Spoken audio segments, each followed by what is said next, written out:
Salut les bladers, c'est Ryuk et bienvenue dans cette nouvelle vidéo où aujourd'hui on va déballer la deuxième toupie de la nouvelle génération de Beyblade X. Si vous souhaitez une belle vidéo d'introduction à cette nouvelle génération de Beyblade, je vous recommande d'aller voir la première que j'ai faite sur le sujet, donc l'ouverture du set de démarrage, le BX07 qui contient aussi la Dransword. Enfin bref, la toupie du jour c'est Hellsight.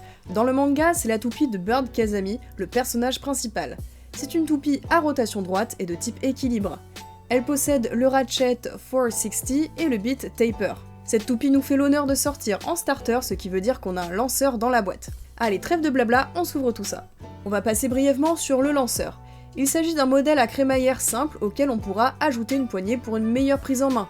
Pas trop d'évolution par rapport au modèle de Beyblade Burst sorti par Takara Tomy, à l'exception de ces nouvelles griffes qui permettront une meilleure accroche au niveau de la toupie. Maintenant, la toupie elle-même. Commençons par son blade. Au centre, on retrouve cet avatar avec une tête de mort à cornes et des flammes. Quelque chose d'assez dark finalement, mais ça fait sens, étant donné que son nom veut directement dire la faucheuse des enfers. La faucheuse étant connue pour être l'allégorie de la mort, une sorte d'entité qui viendrait ôter la vie des vivants.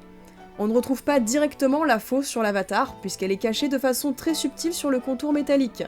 Ce motif est répété 4 fois sur le contour de façon régulière, et apporte ainsi un design semi-agressif au blade. Les lames ne sont pas des plus agressives, assez lisses et rapprochées, avec néanmoins des points saillants entre elles. Et c'est là que l'on retrouve le type équilibre dans cette pièce.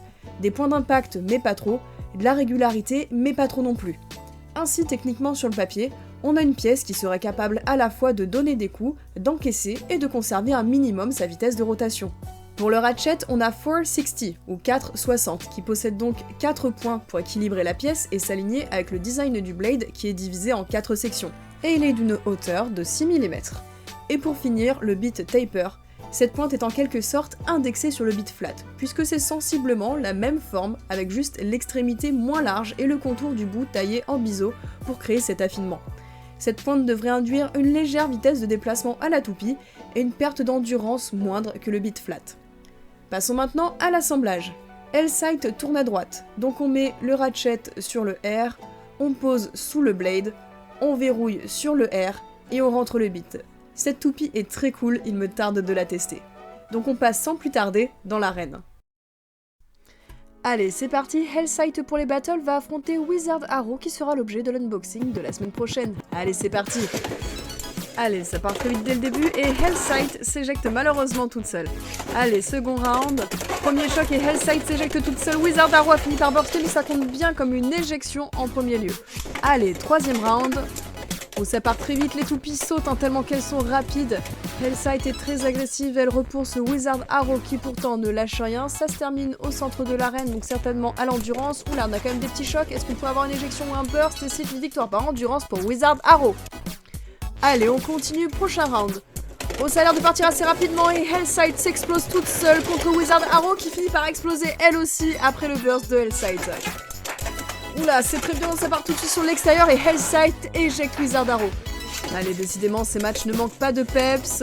Hellsight essaie de prendre le rail pour tenter le extreme finish, mais Wizard Arrow est sur l'extérieur et donc esquive les assauts de Hellsight redirigés au centre. Alors je vais accélérer un peu la partie qui se terminera certainement par de l'endurance. On a quelques derniers petits chocs qui va l'emporter, les deux toupies vacillent. Et le point de tout petit peu pour Wizard Arrow. Allez, on continue. Et cette fois-ci, une éjection en faveur de Wizard Arrow dès les premières secondes. Oula, Hellsight a sauté. Oh, et elle a explosé Wizard Arrow. Premier choc. C'est magnifique. Allez, on est reparti. Cette fois-ci, Hellsight part sur l'extérieur, manque le extreme finish et se retrouve elle-même dans la sortie. Allez, dernier round. Ouh, et un burst décisif pour Hellsight qui remporte le match. Bon les bladers, il est à présent temps de conclure sur cette toupie. D'après les tests qu'on a fait dans cette vidéo, on peut remarquer que malgré son blade assez régulier et son type équilibre à l'origine, cette toupie est capable de donner des coups presque aussi puissants qu'une type attaque. Son beat lui permet d'être très mobile en début de match, mais lui permet aussi d'éviter de perdre trop d'endurance sur la fin, ce qui me semble du coup être un assez bon compromis dans cette arène. Ainsi, face à une type endurance statique comme Wizard Arrow, elle est capable d'aller chercher le burst ou l'éjection en début de match, mais si ça ne se passe pas comme prévu, elle peut toujours lui tenir tête sur sa fin de rotation. Ce que vous ne savez peut-être pas, c'est qu'au moment où j'ai filmé ces tests, j'ai déjà ouvert les 4 premières toupies, et donc j'ai déjà fait pas mal de tests avec les 3 autres hors caméra. Et je trouve en l'occurrence que Hellsword sort bien du lot grâce à sa polyvalence. Dransword, Wizard Arrow et Nightshield sont très spécialisés dans leur domaine et ont des faiblesses bien identifiées, alors que finalement Hellsight moyenne plutôt bien dans tous les types face à tous les autres types. Hellsight arrive à maximiser cette moyenne dans tous les domaines, ce qui la rend finalement plutôt agréable à jouer. Bref, du coup la semaine prochaine, on va s'attaquer à Wizard Arrow. Entre temps, n'hésitez pas à me dire ce que vous pensez de la toupie et de la vidéo dans les commentaires. Sur ce, c'était Ryuk et je vous dis à la prochaine.